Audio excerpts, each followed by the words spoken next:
Welcome to Eye on the Illini, folks. We've had technical difficulties that rival the difficulties of the defense, and there goes Ked. So it's an appropriate time.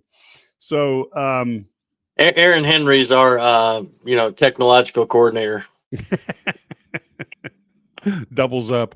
I'm gonna start with a very subject that's going to either make people angry or who knows. But I can't figure out, is this an Aaron Henry problem?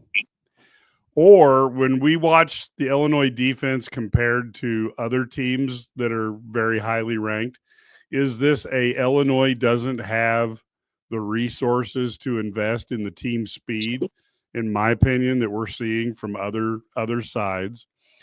Or is it both? So, Brad, I'm going to let you take a cut. You might even have a third reason that's different than what I'm thinking of. Well, I think both of those are true. I also think there's another side of it.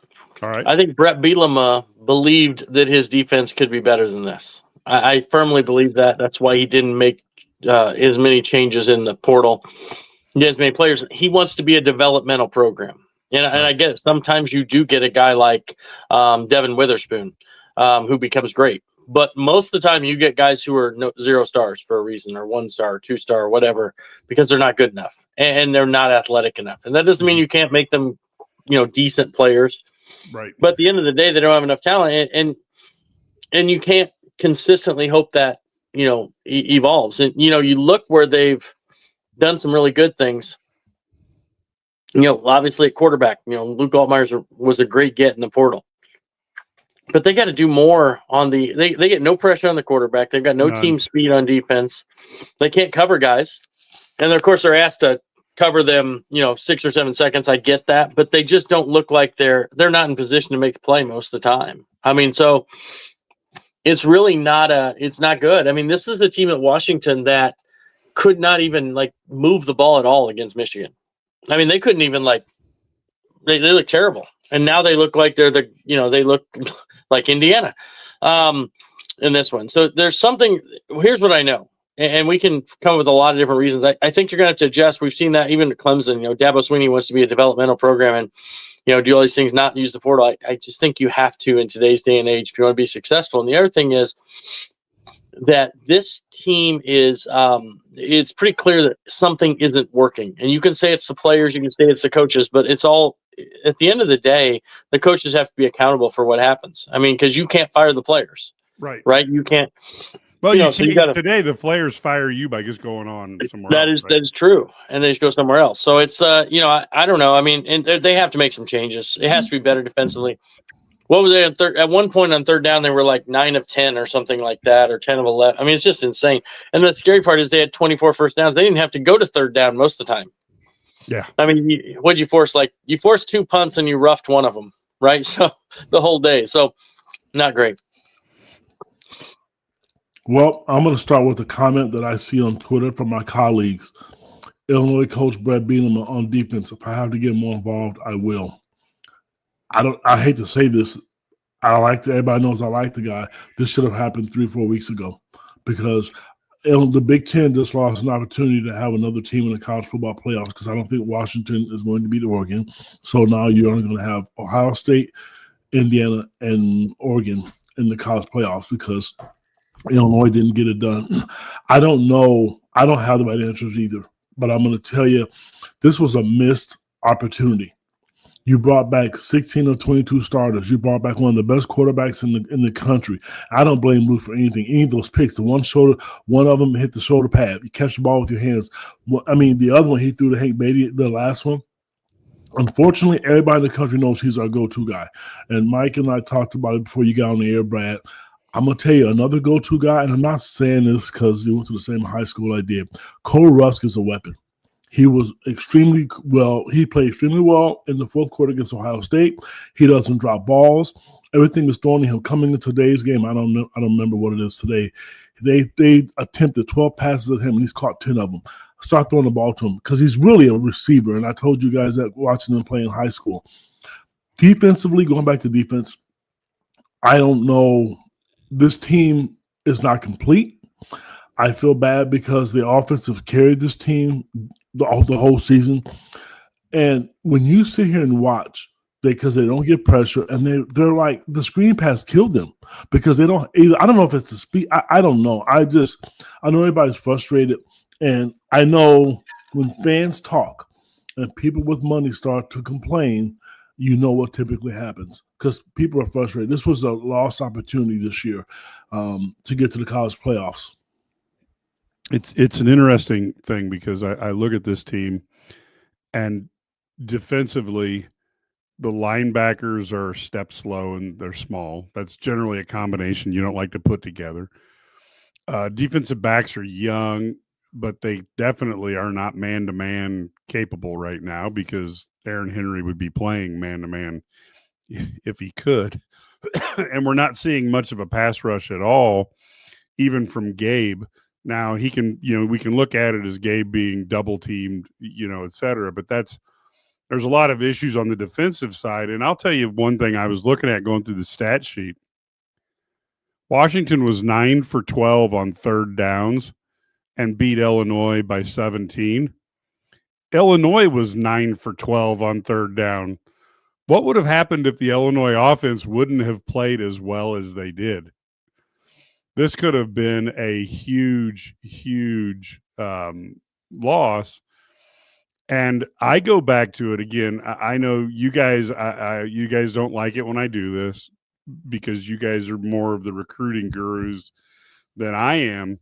But in today's world, I'm a salesman, and you gotta be able to close deals. And Brett Bielema can talk about family, and he can get a lot of guys. But until he's got a budget, there's just certain difference makers who go somewhere else. And I don't know, like Brad said, I don't know that you can depend on having a Devin Witherspoon fall into your lap very often. He may be a once in the history of Illinois football, which means we're done with it. So I just think on the recruiting trail, for example, there's 2 5-star, guys tight ends in Central Illinois who went to other schools. There's a 5-star tight end in the 2027 class who's not looking at Illinois.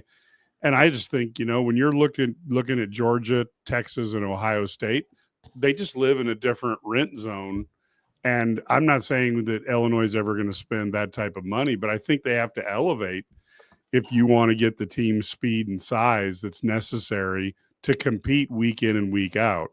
I don't know, Brad, am I just saying something that's too easy to figure out, or am I off? Well, I think I think you're on the right track, but here's the thing. They want to pay the guys to return.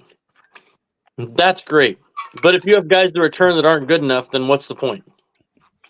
I mean, you're paying guys to return who aren't good enough, and they get the loyalty and all this stuff. But if they're not good enough, they're not good enough. It's just that simple. And they're going to have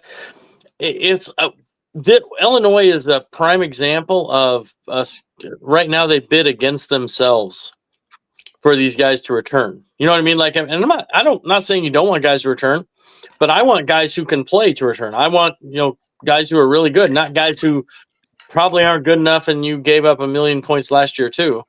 And then we brought him back. I think the idea was that with continuity, we would suddenly be good. You know what I mean? Or better. And that didn't work with Tim Beckman's continuity. No, no, did not. So, in the portal area, you got to add guys. And if guy's not good enough, then get another guy. Yeah. Ted? Well, here's my thing. I'm going to tell you, Mike, you said that maybe Brad and I don't agree with you. I can't speak for Brad, but I do. This is not 15 years ago. The game has changed. All facets of the game is different now. You have to go out and do it. I said this on halftime. Yes, it's not my money, but Illinois is really loyal. I get it. But if you want to compete, do what Indiana's doing now, you got to do it. You got to pay money because they had a worse football program in Illinois, and they passed Illinois by. So I know, and it's not my money, and again, I feel bad for saying that. It's out there. But the school also has to want to take it. Illinois has great coaches. They do. I can't say that Aaron Henry, because he's going to take the blame because he's the head coach. There's some talent deficiencies there too. Let's call a spade a spade. Because if he could do man-to-man coverage, that's what kids like. When I talk to these recruits, that's what years ago, they want that. There's a reason that they can't do it. And I understand that. So the alternative is either right now the opposition wants us to play man-to-man. Yes, very badly. Yeah, because we're going to be punished by it. And it's hard and it's frustrating because I think, and I said this before, and you guys both know, I think one of the reasons why Illinois is competitive is because of the NIL transfer, the NFL market, NIL became an issue. Because Illinois wouldn't have had Luke Altmaier if you didn't have that. The reason you got him was because of that. So now they've upped the game. I did an interview with the woman, and she was talking about Shauna Green and the Illinois women's basketball coach. And here's what she said.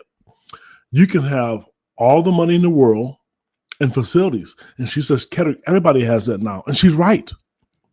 Everybody has it. So how are you going to be different? Because we can talk about the facilities. I can ask the recruits that. I can ask about the education. All schools have that. How are you going to be different? And at the end of the day, it's going to be money and a relationship. Because some kids don't even care if you get along with them, as long as they get a bag. So that has to change. That's the part. I mean, we see this in politics. We see this in every facet of American life. You know, if you produce, people are willing to look the other way. They don't really care.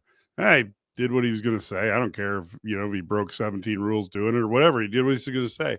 And so you've got an opportunity where this is very transactional. So I think at some point you just get the best guys, and you just have to get used to that fact that money is the motivator. And then the other part that we see all the time is we hear about players or their families who go somewhere after being warned, hey man, maybe there's more money there, maybe there's not, but you're not going to like the atmosphere. And then they start making phone calls and looking for the transfer portal. You have to know what your son or daughter, what's important to them to find the right place. And for some people, it is money, and Illinois has to look at it and say, hey, we need to pressure a quarterback.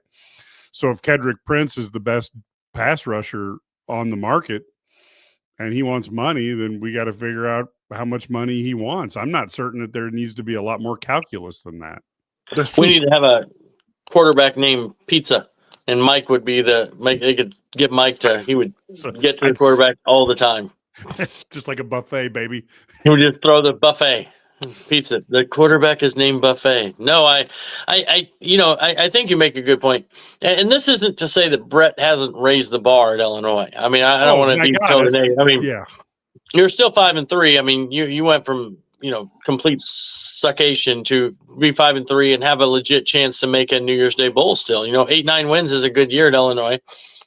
But I think this year with the schedule and with the way that the way it worked out, they actually had a legitimate shot to do something that had never been done in Illinois, and that's make the college football playoff. And that next year is not going to be as good a year, right? I mean, we pretty much know that. So this was the year they had the opportunity, and you kind of just piss that away. So it's just that simple. And that's not to say he hasn't done a good job, but it's definitely, I think there's a lot of disappointment from Illini Nation. He's done a great job to me. I remember the days when when they didn't have a chance. So you walk into today's game, the spread was 3. Before Brett Bielema would have got there, would have been a 14, 15-point spread. They're good. They're competitive. They're just not great. And you know what? Thank God for Luke Altmaier. If there's one player on that roster, I know there's 85 or 105, whatever, that I feel bad for. Here's a guy that's your top quarterback.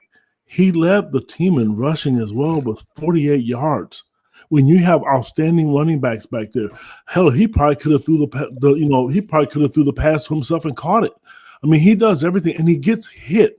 I feel bad because he came back to make Illinois special, and I just feel like some parts of the whole team let him down.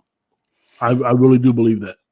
And I'll take, just for debate's purpose, I'll take the other part is we're old enough to have lived through these days. we watched the days that Illinois won 10 games and then the next year, struggled to bring it home when we thought it was going to be 2 10-win seasons in a row. This Illinois team will probably go 8-4 or 9-3. If you would have told every single person posting on here that Illinois was going to be 9-3 this year, I don't know too many people who would have said, "Screw that! I don't care about this season."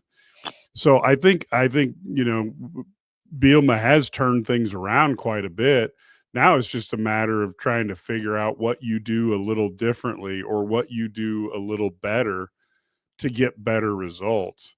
And ultimately, I guess you can look at this as a missed opportunity. Certainly there are things you could have done differently. You don't know if they would have worked out better.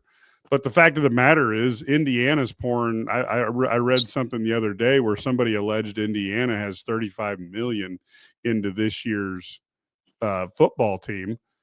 I don't know if that's true or not, but I know that Illinois, the most I've ever read Illinois' got in this season's 9.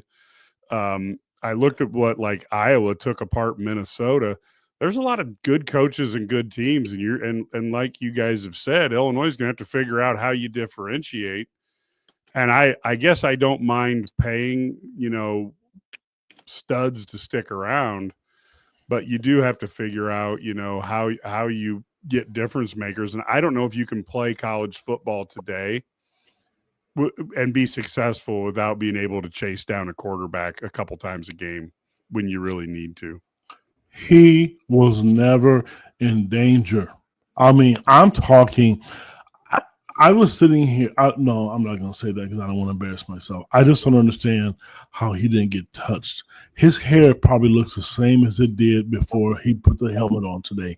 It's just a bad look. And I'm reading all these comments, and I feel bad because I know what typically happens when people complain, because the few people that are donating money, they see the same thing. They see an opportunity that had, where you go on a roll and you give up 42 points or whatever point, I don't know how many points Washington scored today, and then you get 25, and because you can't get stops. I knew when Illinois got their last touchdown, I'm sitting there watching the game with friends, and they're like, you know what? Here it goes. I'm guarantee you, they're going to march the ball right down the field, and they're going to score again. And then when I see the smirk on gosh, I'm having a brain cramp right now. Former defensive coordinator who's at Washington. Ryan. Ryan Walters. It frustrates me. It really does, because I do think he's a good defensive coordinator. Don't get me wrong. But I think on all those blitz called on Luke Altmaier, I think he handled it really, really well. But you guys talk about next year. You don't spend money next year. It could be a long season. I think there's some talent, but it's young talent. Well, and one thing I'm going to throw in here, because I do like this. Like, Brett is no Signetti. I'm going to tell you right now, anybody who listened to Brad and I on the Sports Spectacular, when Signetti got hired, we were like, watch this guy. And then the first person on this was Matt Stevens, was the one who predicted that Signetti was, when he came in and was talking big, Matt said he will go ahead and he will prove everybody wrong based on, or everybody said, he's talking too big. So we were some of the first people to talk about how good Signetti is. I don't know right now in the country if there's more than 2 or 3 guys who are better coaches than Signetti. And the ones who are listed above him, like Ryan Day, I don't know. I would tend to bet that if Signetti if you switched him and Ryan Day, I guarantee you Signetti would do better at Ohio State and Ryan Day wouldn't do as good at Indiana. So I don't know that if you're going to compare everybody and say they're not as good as Signetti, I think you're just going to be depressed because there aren't a lot that are as good as him right now. And the other thing is Signetti put in his contract that his assistant pool has to be in the top, I believe it was top 5 in the country. So he's put a ton of money into that. And so, and so he's got a differential advantage there, which again, just points to how smart he is. But if you're going to compare every coach to Signetti, then yeah, we might as well go down to 2 or 3 guys. And now we're done with that discussion. So, Bielema is a coach with a long track record who's pretty good, and so if somebody thinks that Bielema is a mediocre coach, I guess I'd look over the course of his years and probably say not, especially when you look at where Illinois was when he got here. Yeah, I mean he's been better. I mean the level has been raised. But it's still not where you want to be. And right. The thing is, we've said this before, though. We said, somebody's going to make a bowl game every year, and everybody will say when Illinois is 1-10 and 1-11 and 0-12 and 3-9, everybody's like, if they just get to a bowl game every year, I'd be happy. And then you get to a bowl game every year, and it's like, well, no, I want more. And that's just the way it works. And it's part of the whole fandom thing. But now, it was like Brad Underwood's just supposed to make the NCAA tournament. Well, he makes the NCAA tournament. Well, now he's got to win this. Well, now he hasn't gone to a Final Four. You always want higher. If you're not winning the national title, it's not good enough, and I get it. But I think Illinois has to figure out a way to. I think that what disappoints me is that this was the opportunity. I mean, this was a year. I mean, they'll have other years when it works out, but this was a year you got to. When you had an opportunity to go 10-2. It with just like playing well defensively. If your defense was solid, I really think this team had a chance to go 10-2. And the defense has been, without it's been bad. I mean, they're one of the worst teams in the country at third down, right? I mean, what are they? 114th or something like that on third down? It's some crazy number. It's wildly bad. So, that I think that's the disappointing thing. But that doesn't mean you can't still have a good year. And if you're 8-4, 9-3, I still think that's a good year for Illinois football. It's just not the year that we thought they could have. Kid? Well, I don't. Well, to be honest with you, you're right, Brad. We don't. It's not what we thought.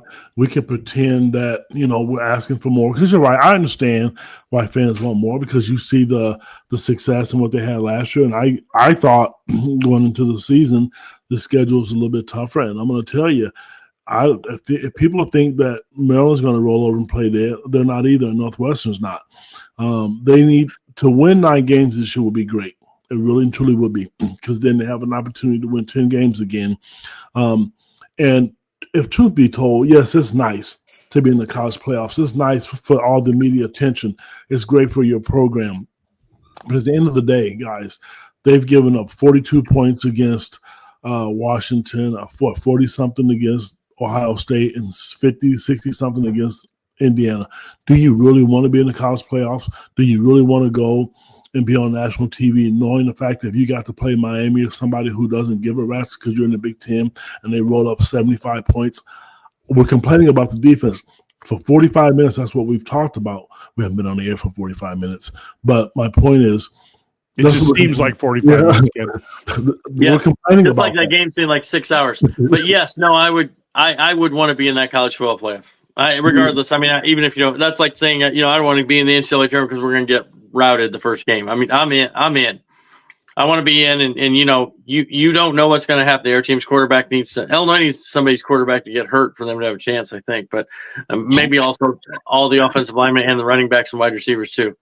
But yeah, I mean, I want to be in there because you're talked about so much. It helps with recruiting. You're in there. Look at Indiana. I mean, just getting in last year, they weren't ready yet last year, clearly, but they are this year. It looks like. So, yeah, I want to. But again, that can't be that's got to be the end goal. I'm just not sure they're there yet.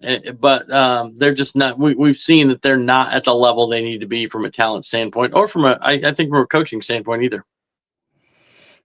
Yeah, I think ultimately you've got a chance where for the coaches they probably feel like the goalposts get changed because they're probably looking at it'd be interesting to see if you could get into a coaches meeting be a fly on the wall what their goal was for the year. I'm assuming they want CFP, but you're also that also means you've got a schedule that you got to get 10 wins out of, which isn't easy. Especially with some of the something you play Duke and you throw. I got to address. Somebody said after all hype and spin to now say 8-4 is a good year is frustrating. Was all the hype just no? Here's the thing: I predicted 8-4 before the season, and I predicted 9-3. I mean, you know what I'm saying? Like, I mean, we predict this is what we thought would happen. You just have opportunity. Doesn't mean we thought it was going to happen. We wanted it to happen, but yeah, I think that sometimes we get caught up in like That's not. Could they have won this game today? Does anyone think they couldn't beat Washington? I mean, I think they could. Especially the Washington that played last weekend.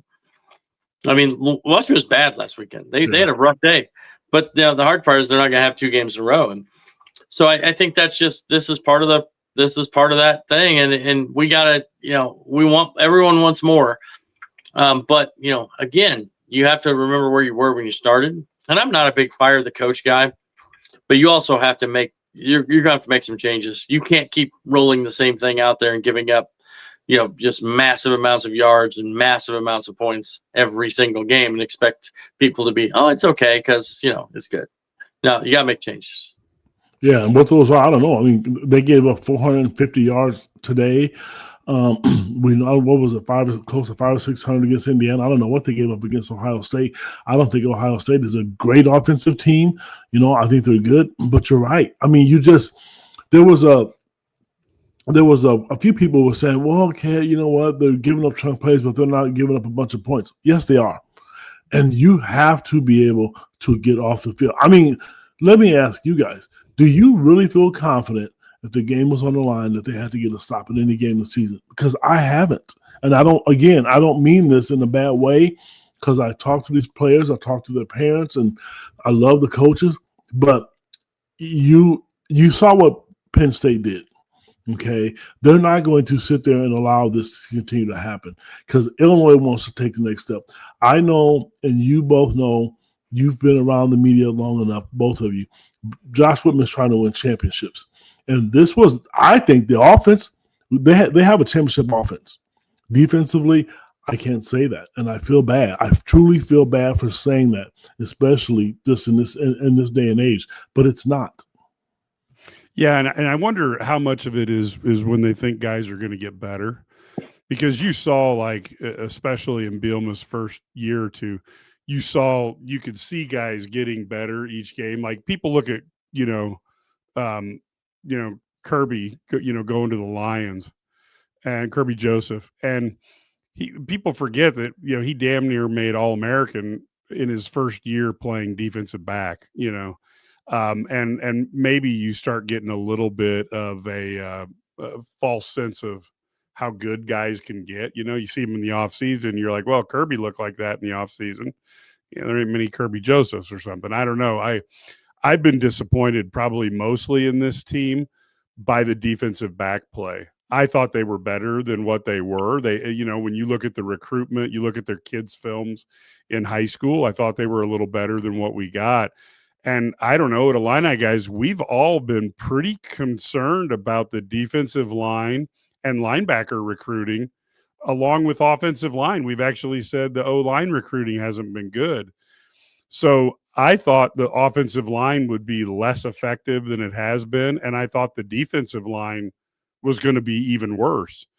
What's really scared me is the defensive backs I thought might be something that could help out a little bit, and that has not been the case at all. I don't know where you're thinking on, Brad, but if you look by just ratings and stuff, the defensive line and even surprisingly the offensive line recruiting hasn't been as good as what one would like to see. No, there's no question. I think I agree with you. I thought that the defensive backfield would be better, but they haven't been, and now that doesn't mean I didn't expect them to be Alabama's defensive backfield or some, what I mean? Like, or whoever, Ohio State's defense, but they're just not, the whole defense just isn't at the level they need to be to win the way they want to win. And that's just the reality of it. You can say it's not enough talent. Okay. Well, who brings in the talent? Coaches, right? So, you've got to do a better job of whether it's evaluating talent, finding guys in the portal, filling holes, whatever, if you want to win at the level that they want to win at. And they didn't do it. Now, it's in what I find interesting is that I think that the coaches really thought they were better than they are. Clearly, you know what I mean? Yes. Like they clearly thought this defense was better than they are. I mean, they talked about them. And so if they think the defense is better than they are, there's one of two things. Either they're just really doing a poor job coaching them, or they aren't as talented as they led everyone to believe. I mean, The reality is, if you cover this football team, you never see a practice. You know what I mean? Like, rarely do you see anything. Yeah. You get 15 minutes. So you're just going by basically what these guys, you're going what these guys are telling you. And the coaches felt confident, and obviously they were mistaken. Well, I'll tell you what, Mike, there's a comment from your friend St. Dominic. Signetti changed college football. People aren't going to accept losing. I mean, I'm not saying, I don't know, and I know Illinois is not going to either. Everybody's paying these coaches a lot of money. They're making changes. We talked about the donors. We've seen all of it. These people are not just going to sit there and think it's okay, because for every home football game has been a sellout this year. If you win games in Illinois, they will come. I didn't think I'd ever see this in Illinois football consistently. If they continue, if they would have won today, had a chance to go to college playoffs, it could have been negative 10 degrees. I think you will still see 55,000 people at Memorial Stadium. Excuse me. I don't know what the answer is, but I know Brad's going to be professional, and I know darn well we're never going to know about it. But like Brad said, changes philosophy, schemes, and I told you guys about 15 minutes ago, Brad said he has to get more involved. He mentioned that a few weeks ago. Maybe this time he will be more hands-on. Well, and I think there's truth in this, that Signetti changed college football, because I don't think anybody can decide. Anybody can look at Signetti and even expect him to be able to do what he did. I think he totally rewrote what is possible for a program, but at the same time, he also set expectations, because if every school thinks they can hire a guy that's going to turn the program from the worst D1 program historically to number 2 in the country in 2 years, 99 out of 100 coaches are going to be unable to do that. And if you want to do the numbers on Signetti, he's the first ever, and college football has been played since the 1890s. So, you have to figure out expectations. And I think, I think some of the issues that go to me is, if I'm a college coach, and I don't have Bielema's understanding, but I'm going to build it a little bit differently. I'm going to go offensive line and defensive line, and then figure that'll give me the ability to maybe not be as fast or whatever, and because I've got great line play. And I think that's what Harbaugh tended to do. And he didn't do it by high rated, but he knew exactly what he wanted. And I just think that the surprisingest thing to me is the defensive line. I can understand maybe, but I was shocked that we haven't had more outstanding offensive line recruiting just with the name Brett Bielema. And the fact is I don't think there's a single college coach who has more offensive linemen in the NFL now that Nick Saban is retired. So that tells me that Bielema knew how to get guys developed, and he knew how to recruit them in that were good enough to play. So what has changed over the years? And that tells me that your style of recruiting has to change, and you probably have to be more transactional and put more money into, if you want a 5-star, like the Joker said, if you want to make an omelet, you got to break some eggs. Well, I'm going to tell you guys this. I'm sitting here thinking about it. Aaron Henry was a defensive player. He learned a lot from Ryan Walters. I feel bad for saying this, and I know people are going to get mad at me, but I'm starting to think it's more 60-40 the players. I think if he had the players to pass rush, he would. He's not stupid. But like Brad mentioned, somebody's got to take the fall, and players can't fire themselves. Sure, they can leave, but I really think it's the lack of players. I think if they could go man to man, they really and truly would. Why wouldn't they? They know that's the staple. That's what kids like. When you talk to secondary players, that's what they like about Illinois.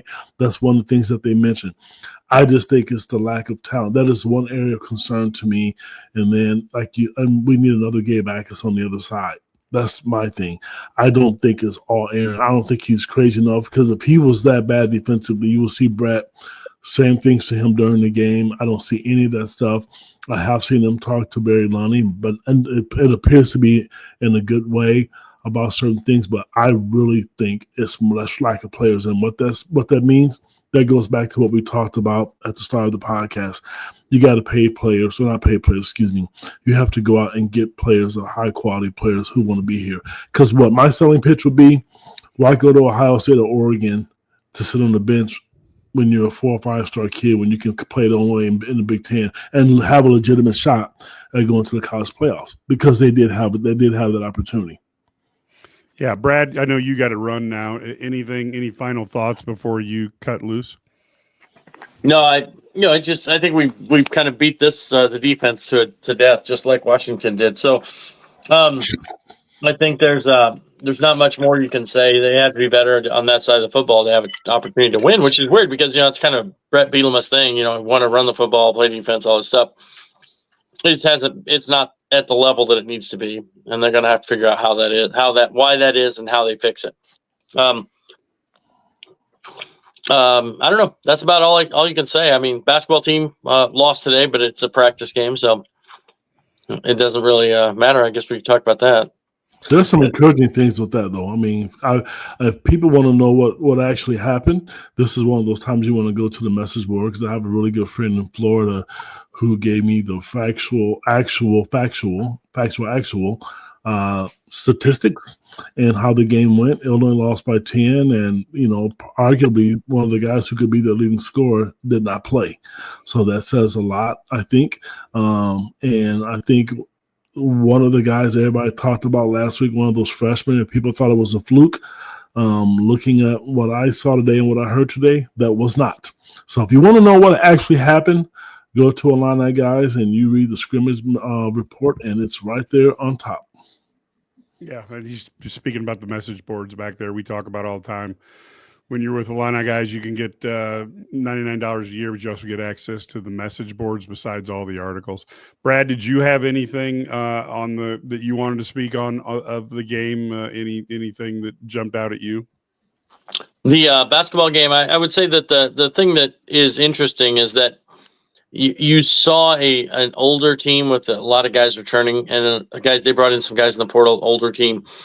So it was interesting to see how, that some of the freshmen, you could see them, they played well, is what I'm told. And some of the freshmen had really good moments, but also had some moments when they struggled with the physicality, they struggled with these things. So I think that's a great progression, though. You can see they went from Illinois State, where things were pretty easy overall. Now they're playing Florida. And the reason they wanted to play a team like Florida was so that they're ready to go. Because remember, they have Texas Tech coming up in about 2 weeks. So November 11th, I believe. So they wanted to see something a little bit harder than the Jackson States and Illinois States, and before they get to that Texas Tech game in Chicago or in Champaign on November 11th. Yeah, that's going to be a good one. We'll have some coverage of that as well. I actually am talking to a guy who covers Texas Tech later in the week, so that should be a lot of fun. Yeah, I think the basketball program is interesting, and I just wish the Illinois would pass a law that says that the Illinois basketball team can actually all practice together in the preseason. That's something that has to happen. So thanks for coming on, Brad. We appreciate that. I know that you're in the schedule. And I will tell you that it's an interesting time here, and so I see people out there, who are frustrated, and I get it. I thought a CFP berth would be awesome this season, but sometimes these things just aren't going to happen. But I know that you have to win to stack classes, which I think somebody talked about, and it does take time. And I think, again, to me, the biggest thing is you have to figure out now. Indiana has just essentially went nuke and brought out the big guns with hiring a very, very good coach, and then giving him money that no Indiana football coach has ever had before, and then giving him the not just on players, but to hire the assistant coaches. And then the other part I think that's really interesting about what Cignetti's doing is I give him more of a look. I put him more in the category of Jimmy Johnson, because what he's done that I think is so smart is he was down at James Madison, and he knows those players at that level, and he knows which ones could play at the Big Ten because he is a pretty good talent scout. And you'll see him, he's getting some guys for pennies on the dollars, which then allows him to bring in blazing wide receivers, pay a little more for him, get the Mendoza, brothers. And all of a sudden now you're cooking with gas. So you're not going to see me throw any rocks at him. But I do think that, the Iowas, the Wisconsins, the Illinois, Minnesota, Michigan States, who have thought like, hey, we're just competing to get right below that threshold of Michigan and Ohio State, Penn State, maybe USC, and obviously Oregon. Now all of a sudden they're like, wait a minute, it's going to cost a hell of a lot more to stay at that level. And so those teams are going to have to figure out what they're going to do. And it also goes to show you, Michigan got one billionaire to pay for Underwood. And, Cuban started dropping money on the football team. Illinois has to figure that out. And, and you can Google as well as I can, billionaire Illinois alumni. There's quite a few of them. And so if you happen to make one of them mad, you better figure out how you're going to make them happy and see if you can get him to compete, put his dollars down too. It's a high cost proposition to be good nowadays in college sports. I don't know how long this model can stay. Even Campbell, the guy who put in all the money for Texas Tech, has said, like, I don't know, I'm going to do this much more than 2 or 3 years. So, you better figure out what you're doing. And then if you do have dead weight, and if Aaron Henry isn't good enough, then you need to make changes because your competitors will take advantage of weak links. And so Bielema is going to have to look at that with a sharp eye. He knows football. He's a pretty good coach. He does more with less. Now he's going to have to figure out, how do I have to be better at that. And maybe he goes to Josh Whitman and says, I need more money for my assistant pool. That's the interesting thing on what Signetti did is he made the next 2 or 3 years really, pay. There'll be a lot of coordinators who get more money because Signetti got more money at Indiana and the ripple effect. Ked? Well, I think Brad Sturdy said it best before he got off the air. Brad Bielema has done a wonderful job of developing players. It's great, but the game has changed, and I give him credit because I think he's adapted well. I know back in the day, Brett was a guy that just ran the ball. He's proven that he'll throw the ball. He doesn't seem to be upset about that. I hope and pray that he gets into his mindset. I got to be aggressive, not just worry about the players here. I got to go out because Illinois deserves this. The fans deserve it. He's such a good guy when it comes to his passion for the university, but it's not like it was before, Coach. And I'm sorry if you're listening to this. You got to go out and do something different because when I look at Indiana and I'm sitting here thinking, how in the hell did they do that in 2 years? Their receivers are physically big. Like Illinois' the biggest receiver is our tight end, Cole Rusk. The other schools, Indiana, Ohio State, Oregon, their receivers look like that. And then their tight end look like 40-year-old men. That's the difference. You got to go out. And that is the difference. Like, I can tell you right now, without throwing any names out there, Illinois lost a football recruit from the state of Illinois. And it leaked out this was all about money to that kid. All about money. Because why would you not want to stay home? He could have stayed in state. Illinois is a good program. They're on TV. They're winning. But in the end, money became an issue. And I was upset when I heard about it, but it's reality. It is the way it is. I mean, Brad Underwood mentioned 3 or 4 weeks ago, this 5-for-5 play thing. It really frustrated him because he didn't know who he could have. And some of these high-profile recruits want to know. They're worried about money. As soon as, the NCAA kind of made them think, hey, we're going to table this, we're not going to do it, Illinois gets the commitment the very next day. So it does affect recruiting. And, everybody has their own style. all three of those coaches on that I talk a lot about, Shauna Green and Brad Underwood and Brett Bielema, people were, being critical and worried about Shauna Green, not having anybody in 2026 class. I applaud her for not having anybody in that class. You know why? Because she's not going to over-recruit her players. You over-recruit the players, it sends the wrong message. So everybody's style is different.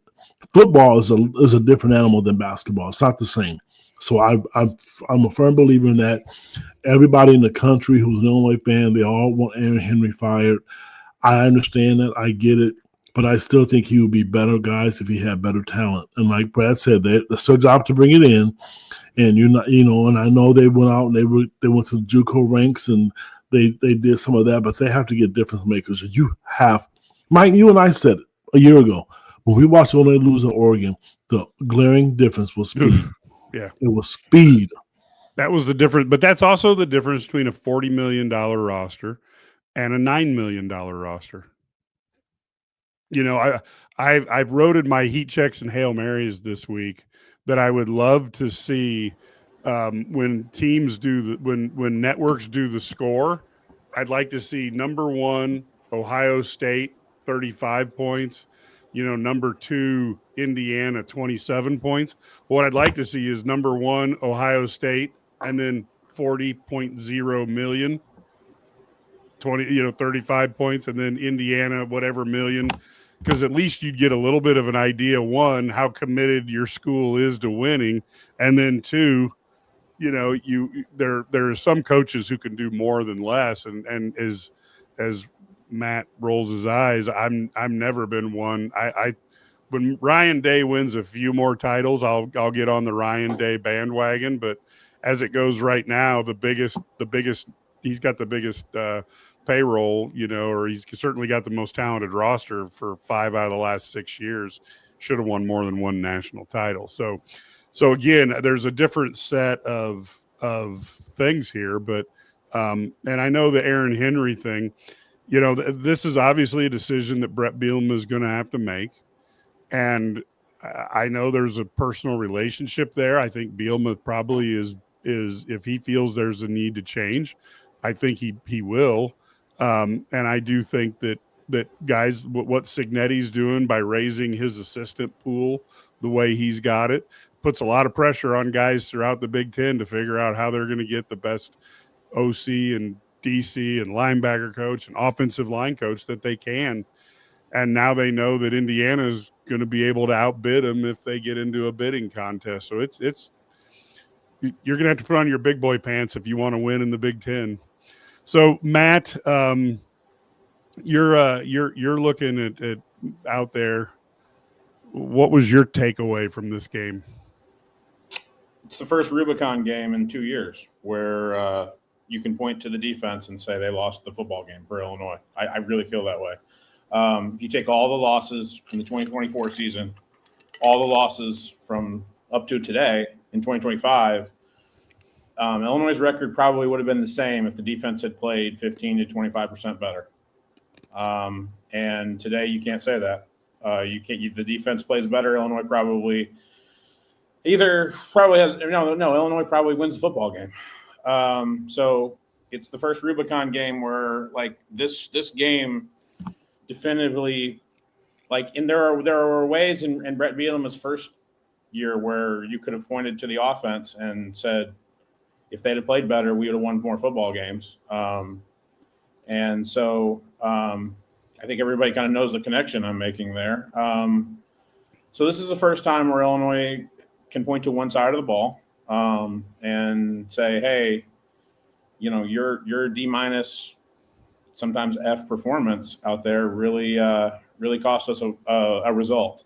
Because and I've made the point before, I think Illinois would have been 5-2 coming into this game, no matter how if the defense had played 20% better, like against Ohio State or Indiana. I still think they probably would have lost those games. I don't think that's the case today. I think Illinois' defense really let them down. And the fact of the matter is that, I think Brett Bielema said it. He's going to have to figure out what he wants to do. And he said, I'm probably going to have to take more ownership in it. But then I asked him, are you going to call it? And he said, no. That's probably not on the table. I'm not going to do that. So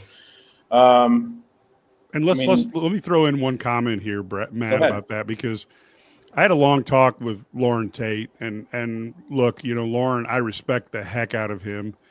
And I asked him about the coaches at Illinois, and one of the things that he talked about is how all the better coaches at Illinois in the past have been affiliated with one side of the ball or the other.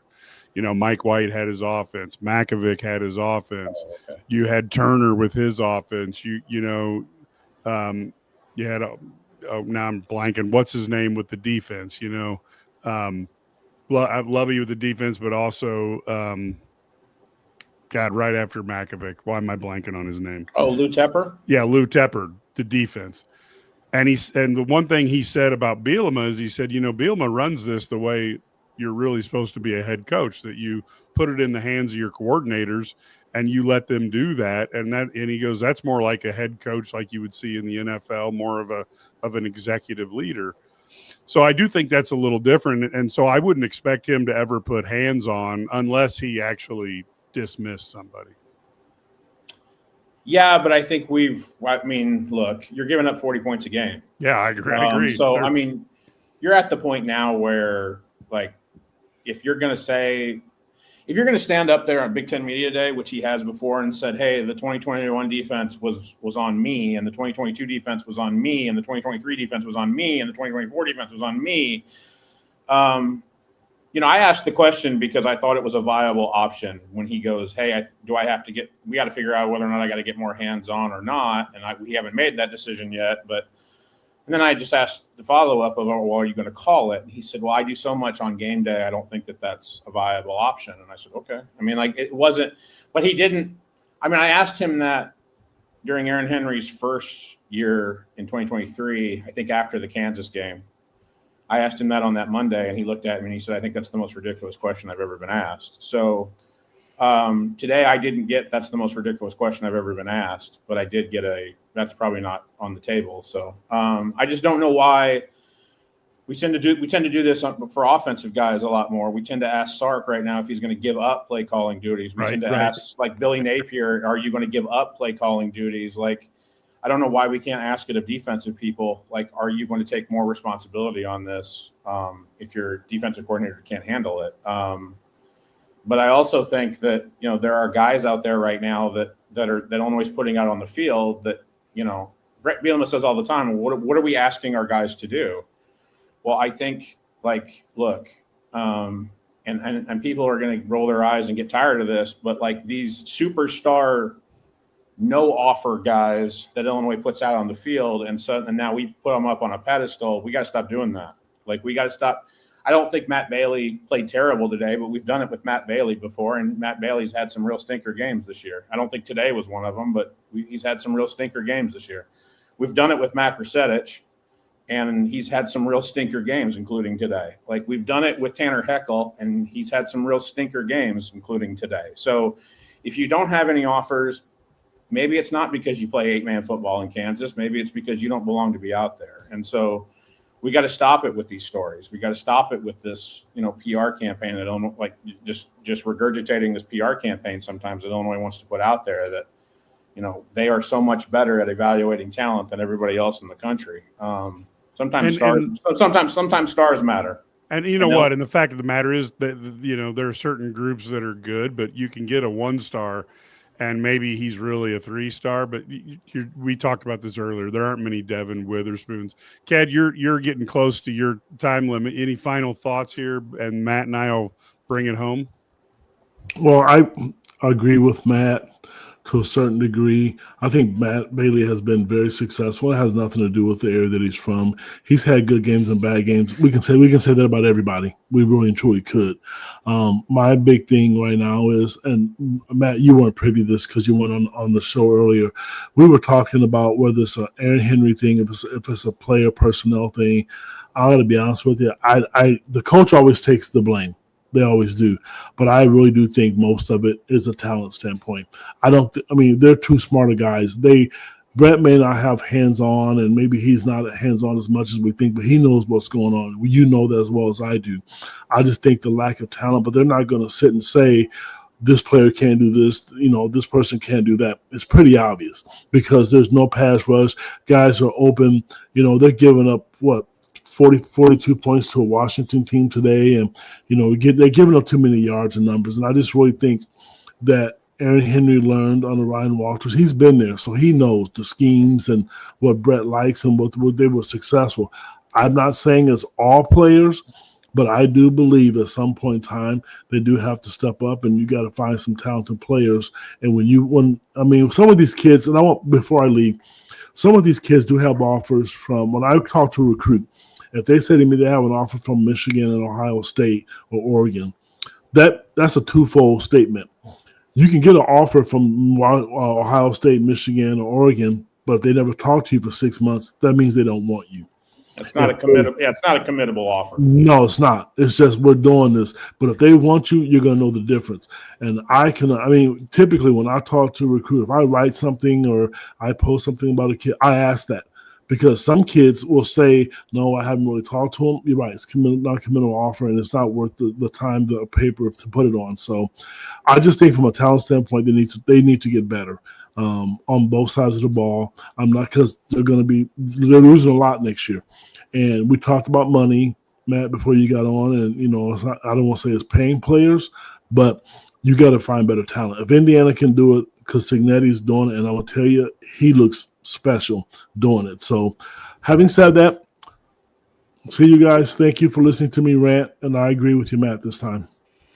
So ultimately you got a team here that's 5-3. If they can go close it down the stretch here, they could be a 9-3 team and have a chance to equal last year. Sure. But man, the offense has no room for error. Nope. Because the defense is not going to give them a lot of sport. No, Luke said, we got Luke Altmaier after this game. He said it's really hard to play from behind. He's not – and he's taking hits. My God, he took some hits. He's not going to bus toss like the 11 and the 22 that are in the depth chart on defense. But he's like, it's pretty hard to play from behind. And look, this bunch was down 14-3 before they could probably blink. So where I will differ with Ked is that, the game plan, like Gabe Yakas said it, hey, the game plan was to keep Williams in the pocket all day. It wasn't to pressure him. It wasn't to try to get aggressive with him. They felt like if they got aggressive with him and got out of their lane, it was going to go 20 yards vertically down the field with his legs. So they were going to keep him in the pocket and set the edge. But, if you don't think the game plan today was, to kind of keep everybody in front and, create a pocket for Williams so he can't get out of it and make him beat him with his arm, that was the game plan today, fellas. Everybody listening right now, that was the game plan. And that game plan got signed off on by the head football coach at the University of Illinois at Urbana-Champaign. So they told you – he still got you today they weren't going to sack. They weren't going to sack him. Yeah, so, no, I'm with you there. But the frustrating part was when Williams would get free and there was no spy, and you're like, okay, how does this happen? When you watch him get a first down, and you're like, okay, if you're going to keep him back there, fine, but there's got to be a spy somewhere, other than Connor Stallion sitting in the sideline. Yeah, it's because the guy that was supposed to do that didn't either A, do his job, or he got vertically up the field and got aggressive, and suddenly now, the whole thing broke down. So yeah, I agree. But the plan was not to, bring 6 and 7 people and aggressively go after him. They told you all week what the plan was. And partially though, Matt, part of the reason was with his legs he could make you pay.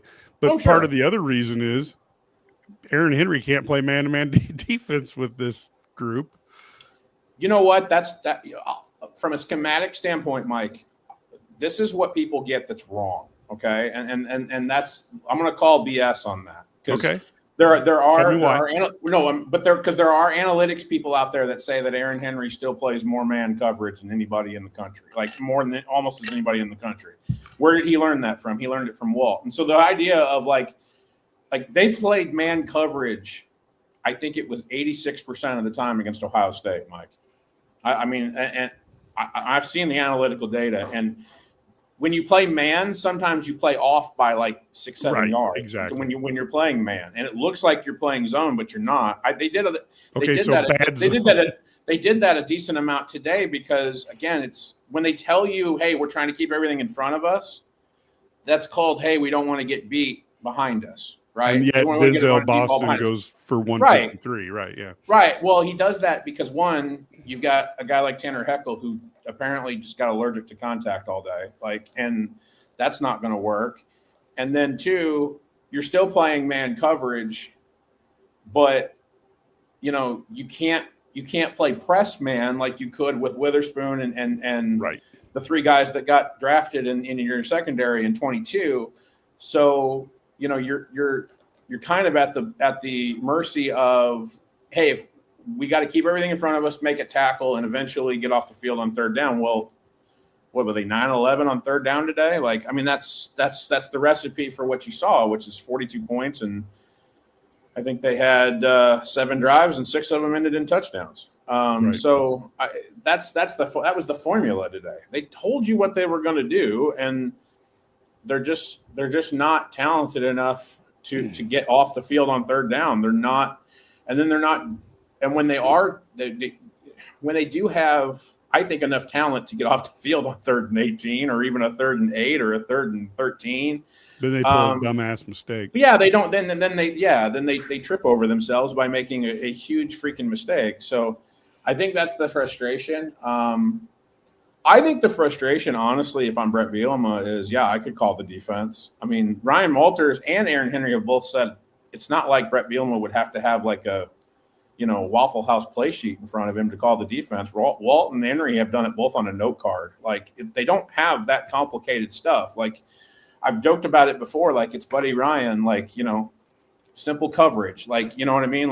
And everybody on the 85 Bears knew what that was, right? And simple man coverage. And it wasn't difficult, but Walt called the 22 defense on a note card that he kept in his back pocket, because the call sheet was 4 or 5 calls, in a game. And it's not like Brett couldn't do it. It's just, if I do it and then we give up 42, then we've really got problems, because at that point, are you gonna, at the end of the year, are you gonna let Aaron Henry go when it might not be all on him? So I think that's the things that are going through Brett Bielema's mind before he gets on a plane for 4 hours and flies back to Champaign. So, but yeah, I mean, there's not a good option right now for Illinois, other than I do believe they are going to see 4 of the most anemic offenses in the Big Ten coming up here in November. And I've told people, when it looked like Aaron Henry's defense was performing to the 2024 level, I told people, hey, you're going to see this regression toward the mean when you play Rutgers, Wisconsin, Maryland, and Northwestern in November. Right now, I'm not entirely sure this defense isn't shell-shocked enough that they could, give up some yards and give up some points to Rutgers next week if they're not totally locked in. And then the other thing is that, look, I still fundamentally, and I kind of almost wish he was on here. I fundamentally disagree with Kedrick Prince that the playoff was the goal, or it was the standard here in 2025. I just fundamentally disagree with that. I think there are a lot of people that do as well. But you could lose the team right now because the playoffs are off the table. You're not going to the CFP, and you're not going to be ranked. I mean, I don't know how much that matters, but you're not going to be ranked, come Sunday afternoon. So, Luke Altmaier and Gabe Yakus both came in and said, hey, we're co-captains. We've got to rally this bunch and make them believe that we can have a very similar season that we had last year.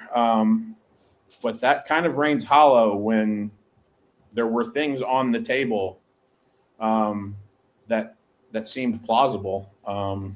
And now they're just not. If you could have guys going through the motions at this point, and that will lead to losses to teams like Rutgers or Maryland or Northwestern at the end of the year. We've stated for a long time that this Illinois team is good enough to to win 9 or 10 games, and they're also good enough to be beat by anybody on the schedule. Sure. So it just depends, because anybody who thought the talent that Illinois had this year was overwhelming was either listening to people that aren't us or is delusional. Yeah, because they don't, the recruiting doesn't add up to that. And so again, I'm a simple person. To me, college football has been and has always been about the teams that can stockpile the most talent. And if you go to Pete Carroll's teams, they were more talented. They were unbelievable. If you went to Bear Bryant teams, they were more talented. Bud Wilkerson, Jimmy Johnson. I mean, I don't care who, and they've got to figure out. But they've got to figure out how to up. I mean, they need better line play. Clearly, if you want to succeed in the Big Ten, they need better defensive backs. They need to replace Luke Altmaier next year. So to me, it comes down to resources that you can leverage to get better players. And unfortunately, in today's world, now this may change, but in today's world, some of that is you got to look at it not as an expense, but as an investment. And the one thing that I've talked about earlier in the podcast that is that really showed me Cignetti is thinking ahead is when he gets Mark Cuban to invest in Indiana football for the first time ever. And that shows me a guy who understands where the bread's buttered and how you win. Any final points then? Because it seems like right now I feel like I'm in the twilight zone, because Illinois is now dependent upon outscoring the other team. A Brett Bielema team is going to be dependent upon its offense putting up 40 a game. But I don't know any other way around it right now. No, I mean, I think, again, you got Luke Altmaier saying, hey, it's really hard to play from behind. And to its own credit, like I thought the offense did. When they made it 17-14, I was like, oh, wait a minute now. Like, okay, this could be going the other way. Why did they not? Why did they not at the end of the first half? Why did they not use their timeouts and try to? Because you could have made it again 21-20, and at least you go in and you got a chance to come back out with the ball. And I would argue that David Alano is one of the top kickers in the Big Ten. So give him yet a couple timeouts, give him a shot to knock one in. Because you have the ball coming out of halftime, and the worst thing they wanted to do was Luke to throw a pick six to completely, because you don't have, like, I think, because you didn't have any of the momentum at that point, Mike, and I know it was very confusing to a lot of people. This place was rocking after they went down like 75 yards in like 50 seconds or whatever it was. They now have all the momentum. And the last thing you want to do right before you're going to get the ball again coming out of half is to give Washington a turnover so that they can get 3 points. Like that's the one thing he didn't want. I think they ran the draw play in the sense that if Aiden Lawfrey gets 15 yards on this draw play, which, I mean, they ran that on like 3rd and 2 once and got like 20 yards close to it. If that gets 10 to 15 yards, I am convinced that now we're going, like, you know what I mean? But this place was rocking. This place gets really, really loud. The last thing they wanted to do was Luke to throw a pick. This place gets even more jacked. And now you've just given Washington 3 points when all you had to do was sit on it. And Illinois would have basically been able to figure out a way to get into half down 3 or down 4, sorry. And then, you take the ball the second half and you go down and you score and you're up 3 again. I mean, that's probably what they were thinking. They just didn't want to make a crucial error to give Washington 3 points. And that's why they did what they did. What I would tell you is I thought when Illinois came back and made it 17-14, it was a new ball game. Yep. And then the end of the half defense thing happened again. So yes. So again, I don't really know, like, what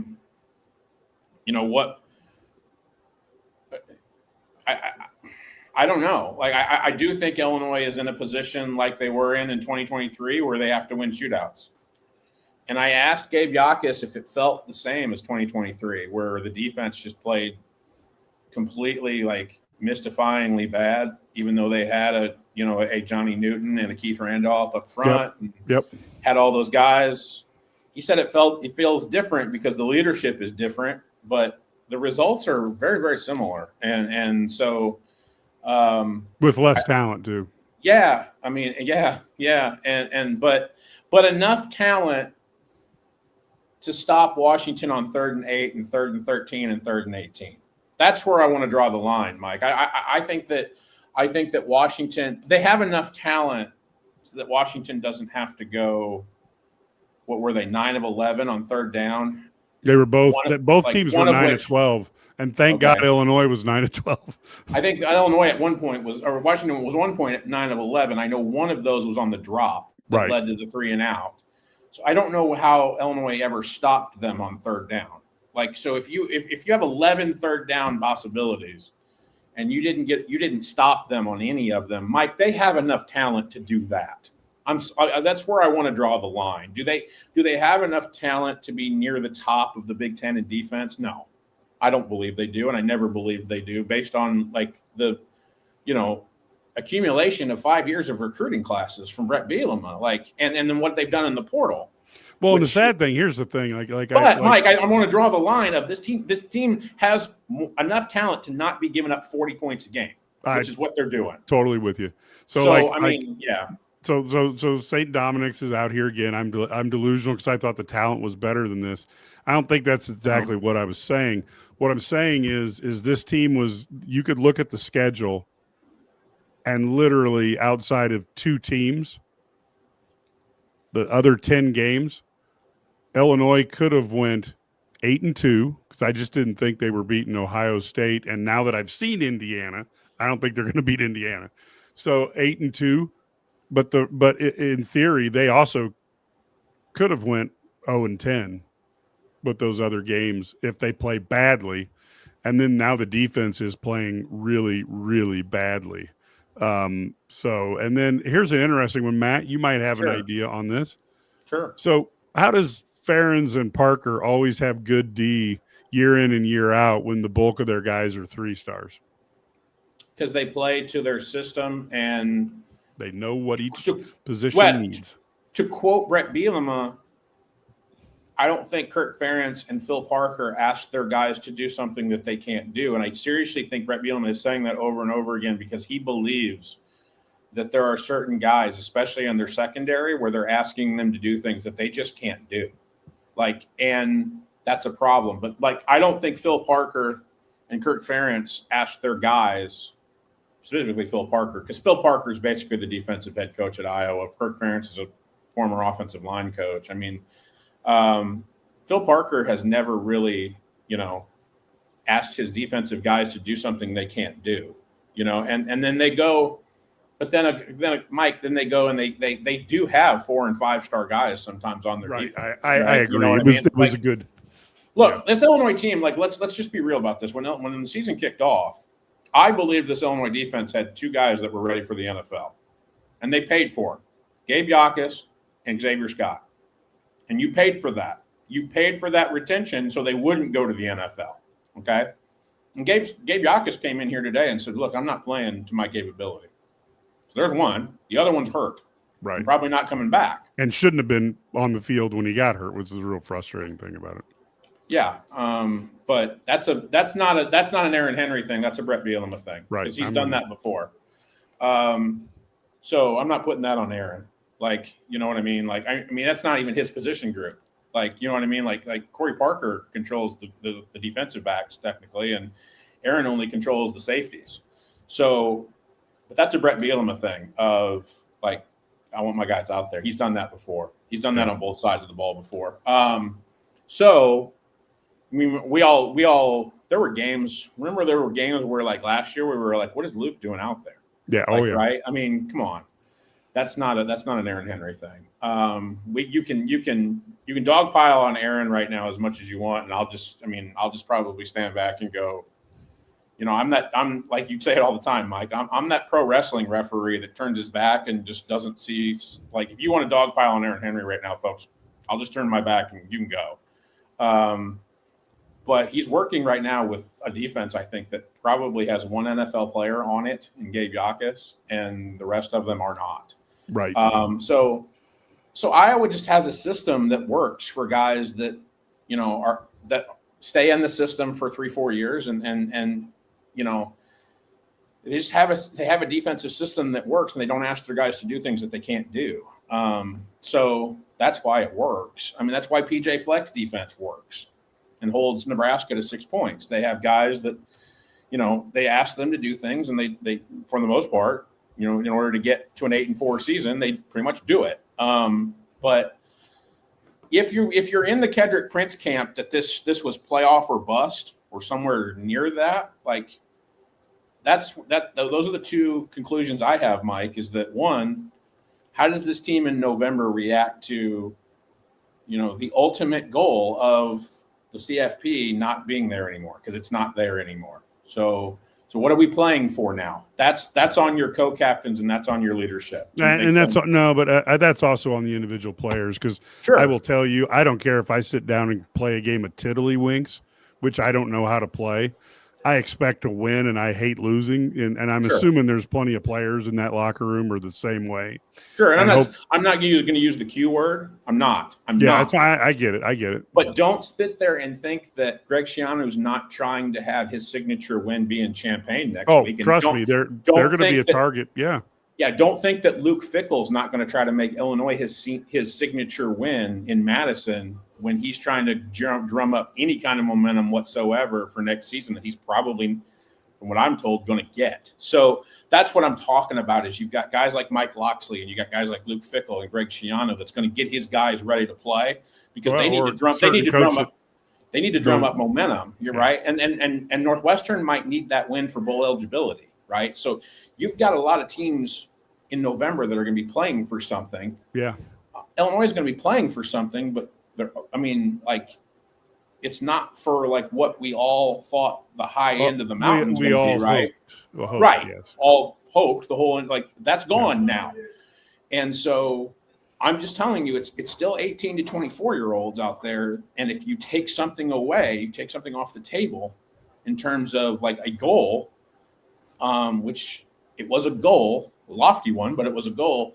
How's this team going to react? And I think we all have the ability to evaluate this coaching staff and this veteran leadership in 2025 for Illinois, if that's by how they do in November, right? And I think that's on the table. The second thing is that I'm very, very interested I think by Monday we're going to know, what's going to happen here, like with the defense. I mean, I will tell you, and I had to review it in my head, but we got Tony Peterson every week until he got fired in 2021. I don't suspect we're not going to see Aaron Henry on Monday afternoon, but is Brett Bielema going to walk up to the table and say, hey, look, Archie McDaniel's calling the plays, or Terrence Jameson's calling the plays, or I'm calling the plays? I don't think that's going to happen. I think he was pretty I got to give Brett a lot of credit. He did not look at me and go, look, you a-hole, like, why are you asking me that? That's ridiculous.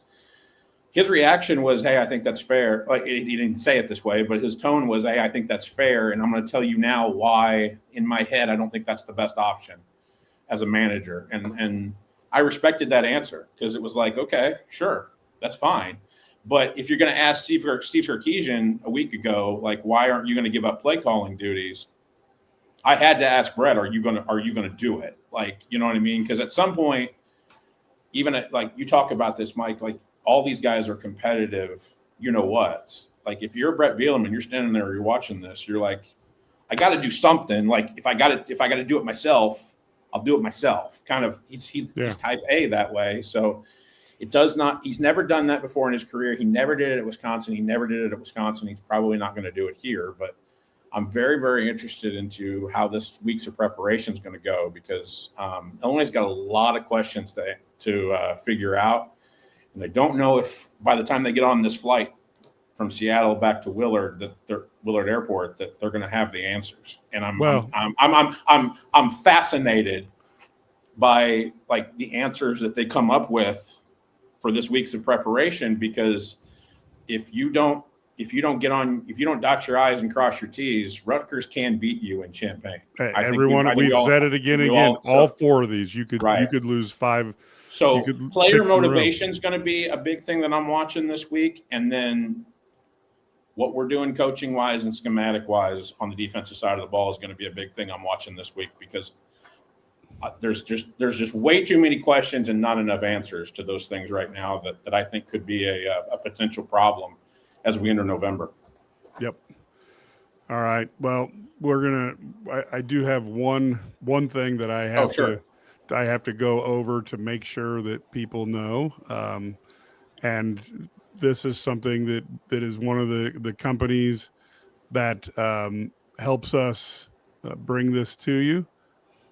And that is Delete Me. Makes it easy, quick, and safe to remove your personal data online when surveillance and data breaches are often enough to make everybody vulnerable.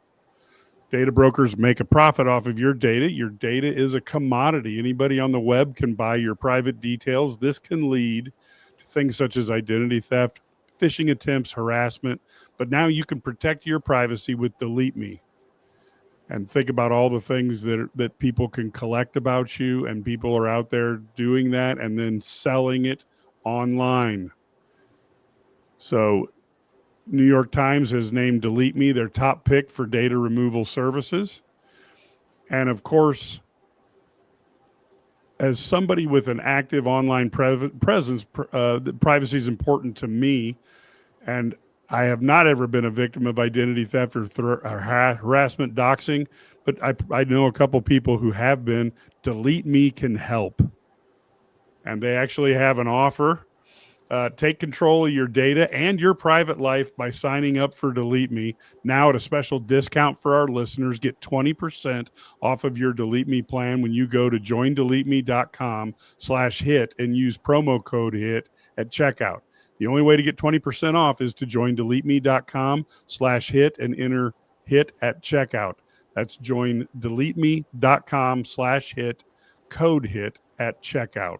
For somebody who's had to have the FBI open my mail way back in the day when I was at another job in another region of the country, we love our friends at Delete Me. Way to go, guys. Yes. And I think just to kind of that's good. A couple of things here real quick. I think St. Dominic's and we found something we agreed. I have my hopes higher this season, and so far they've been disappointed a little bit. We will see where the season closes out. And then did the Illini Hoops win or lose? They lost, I believe, 96-86. You can actually, if you're a member of Illini Guys, you can go to IlliniGuys.com, go into our message boards, our forums, and you can actually find a message where Ked does a pretty good breakdown of the game, as he has a close personal friend at Florida who was able to get us a nice report on what happened. So on a day like today, Brad Underwood couldn't have gotten at least an exhibition win over the defending national champs to help me be a controller of our football boards on I was hoping for a quiet football boards because everybody was going to be jacked over this exhibition win over the defending national champs. Look, without Stojakovic, the lose by 10 is pretty good, and Petrovic went out with a tweak, so they were down a couple guys. I think this Illinois team in basketball, I think it's going to take some time to develop because again, another off season with multiple players not being able to play. But I think this team fundamentally is really strong, and they may not be there's no Terrence Shannon Superman. Hey, it's not Halloween yet, Mike. We don't need to get into semantics of basketball yet. I was just asking for vibes. I was just asking for vibes right now because the vibes when I go back and look at IlliniGuys.com is probably not going to be very good. And guess what? When you read my column that this is this defense has got to figure something out, because all of your look, Mike, you have heard me on this forum, this one right here, say that the fire Aaron Henry thread is stupid. It's no longer stupid. Like, I'm not saying it's going to happen. I'm not we saying have just seen result, a reversal of colossal proportions. Right. Like, here, it's not stupid anymore. And so, like, you know, this is the first game in which Illinois can go, man, one side of the ball played pretty darn well, enough to win. Right. And the other just didn't. Like, I mean, I got to do grades. Passing defense is an F. I mean, rushing defense is going to be really close to an F. You know, and honestly, game management and when you had 2 weeks to prepare for this, is probably going to be an F. You got 2 weeks. Sometimes, Mike, that's a trope that I really hate. I'll get out on this. This is a trope that sometimes I really, really hate. But in this case, you had 2 weeks to prepare, and that's what you did. That's what you put out there, and that's a really, really awful way to spend your bye week if that's the best you could do. And so I think there's going to be a lot of long hours in the Smith Center trying to find answers to questions that might not be answerable right now. And that's the really scary part. And so, if you want to go on your Fire Aaron Henry rant, and you guys know who you are, and I love you to death on IlliniGuys.com, have at it, Haas. Like, I'm sitting here going, something's got to change with the defense. And, you know, the first person and the last person that probably knows that is the head football coach at the University of Illinois at Urbana-Champaign. And he kind of said as much. Like, we've got to figure this out. The quote that's going to come back is going to be, you know, my colleague Jeremy Warner mentioned to him that Illinois averages giving up 40 points a game right now. And he looked at Jeremy and he goes, well, if you're giving up 40 points a game, that's not good. You know, something's got to change. And that's where we are now. And so you got a quarterback that's talking about playing from behind all the time. Boy, howdy. Luke Haltmeyer would probably love to play against this Illinois defense in an actual game. What kind of numbers did he put up? He might get a chance to do it in practice. Well, with that, folks, we have to. We're now ending the longest podcast we've ever had. Thank you so much for sitting through this and making it through. I think next week is going to tell us an awful lot. That Rutgers game, Illinois needs to win that and get and move forward with this. They still have an opportunity at a 9-3 season, and we do appreciate each and every one of you for coming on and listening and participating. What I would ask you to do, of course, if you want to join the Illini Guys, $99 a year gets you there, and you get the message board where you can argue with Matt and other people. If you like arguing in this in the YouTube chat, you'll love our message boards. I would ask you to go try that. And then, of course, anytime you can share our stuff on social media or send it over to a friend who's an Illini fan, we would greatly appreciate that as well. You can also follow the Eye on the Illini podcast and the Illini Guys Sports Spectacular podcast. With that, I will thank everyone for participating. Until next time, go Illini.